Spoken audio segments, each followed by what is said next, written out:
Once again welcome back all guys. ഇപ്പം നമ്മളുള്ളത് നമ്മുടെ സ്വന്തം സുൽത്താൻ ബത്തേരി ഹാപ്പി ബത്തേരിയിലാണ് കേട്ടോ.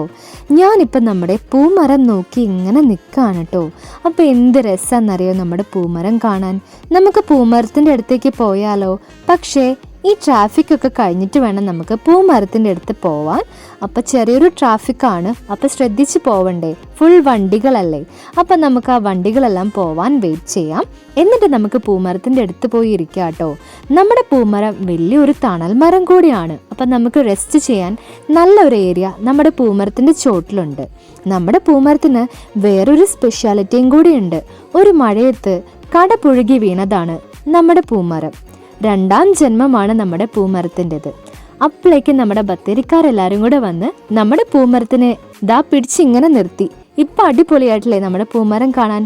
ഗായ്സ്, ഇപ്പം നമ്മുടെ ക്ലീൻ സിറ്റി ആയ ബത്തേരിയിൽ വരുമ്പം നിങ്ങൾ ആരും മറന്നു പോകരുത് കേട്ടോ നമ്മുടെ സ്വന്തം പൂമരത്തിനെ വിസിറ്റ് ചെയ്യാൻ.